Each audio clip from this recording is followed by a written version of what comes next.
And you have provided me with some notes and just mentioned that we do live in a very interesting area in terms of geology in comparison to the rest of the world. That's quite surprising to hear. Yeah, I mean, I think one of the interesting aspects of geology, I mean, it's clearly a hard science. It's got real purpose, but taking opportunities like this, are fantastic to really just try and get people to stop and look around them and think about what it is that defines the landscape that we see every day.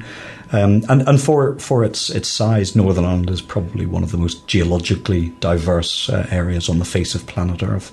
So the Earth is assessed as being sort of reckoned to be around about 4.5 billion years old. Well, we've got around about 25% of that planet history represented in a very, very small area. And if you were to choose an area, I suppose, even within that very diverse area, if you were to choose an even more localised area that represents well that phenomenal diversity, well, then Belfast is it.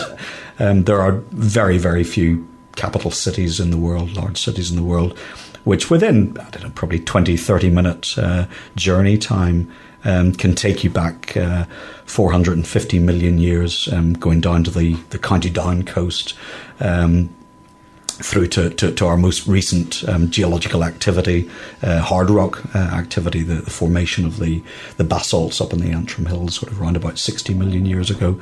But it's not just about different rock types and different rock ages. It's actually telling you something about past environments of this part of planet Earth. You'd mentioned that you were in Costa Rica and looking at volcanoes. Well, 60 million years ago, that's what was going on up in the Antrim Hills. This was an extremely hot and possibly unpleasant place to be. Landscape is very similar to the kind of thing that we're seeing in Iceland today. The white rocks that people see, that the area of Belfast called the White Rock. White Rock is named after. Also, places like the Limestone Road are reflections of the commercial importance of the white limestones that you find up in the Belfast Hills, which have been used for centuries to produce an agricultural liming agent to improve soil conditions, and they represent a shallow semi-tropical sea where marine organisms were living and dying and ultimately producing the great thickness of chalk that we see up in the Belfast Hills, through to areas over on the County Down side where we've got evidence of past tropical oceans, coral islands, coral reefs on our doorstep. Again, in around the North Belfast area and down towards places like Scrabo at Newtonards, we've got evidence of desert environments. So over that billion or so years throughout Northern Ireland and that sort of 450 million years in around the Belfast area, we've been through a lot of different places, experienced a lot of different environments to produce the phenomenal variety of rocks that we see around us. I mean, it's just fascinating. You've mentioned deserts and coral reef and all sorts of things, evidence of this island going through all of these transitions, and it's so hard to imagine. Do you think we're good at appreciating, I suppose this is a question to both of you actually, are we good at appreciating the nature around us, and maybe how can we facilitate that exploration of nature more?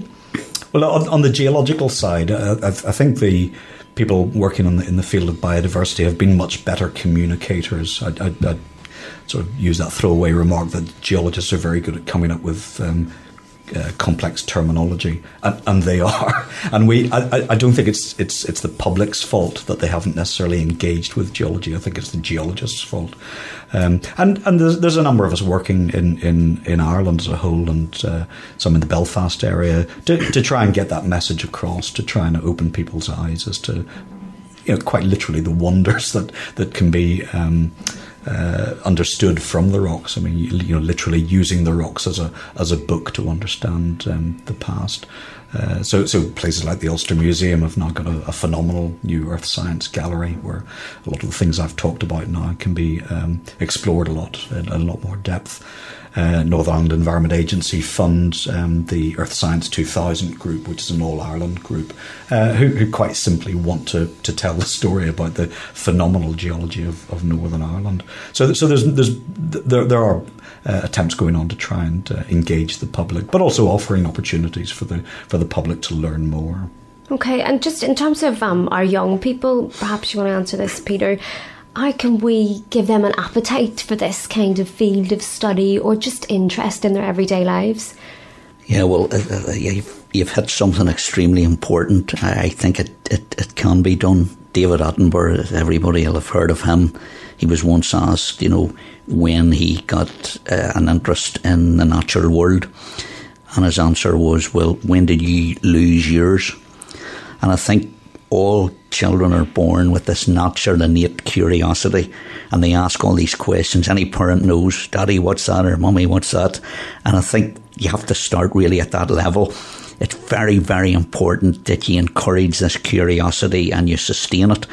And maybe what happens with nature and geology is we scare kids off a wee bit, And it doesn't really matter whether you know it's a certain species of tree. As long as you sort of know tree, it's usually a huge big thing with a trunk, and it doesn't really matter. Don't worry that you don't know it's a horse chestnut or it's an elm or a lime. Or if you're a parent, try to give an honest answer and encourage children just to find out more for themselves. And nowadays, the big challenge for kids is there is so much information. So virtually, I'm not a great computer expert, but I love the internet. You can go in and Google anything. You have to put in largest fish in the world and up it'll come, or biggest tree. It's very, very easy to find information. So I just encourage kids just to go out there and explore. But the danger is, don't restrict yourself to the internet. We're kind of spoiled, as you know now, with TV, because David Attenborough, they'll bring you nature programmes from all around the world. So I wouldn't like kids to get into the habit of thinking it's all on TV or it's all on the internet. It's right beside them. So it's this balance, and I don't really know the answer, but I think it's so important for people to encourage children to get out and look around them and be curious. And I don't think it's any different. When I went to primary school, there was an old primary school teacher, John Delaney. He used to take us out and just walk us around the school grounds and showed us a few leaves and a few birds and pointed out nature.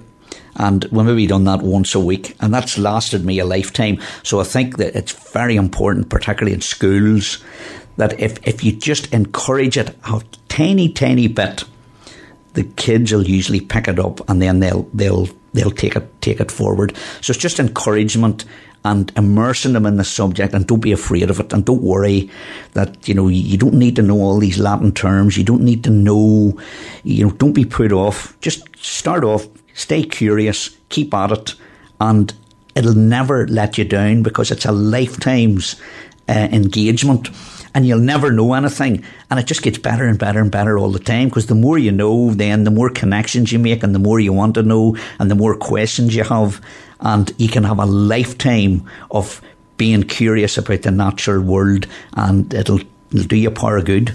Well, I did say to you both outside just before the interview that I thought that you would educate me, and you definitely have. And I had mentioned as well, I've travelled quite a bit and been to a lot of different countries and found the nature and the geology and all those things very interesting.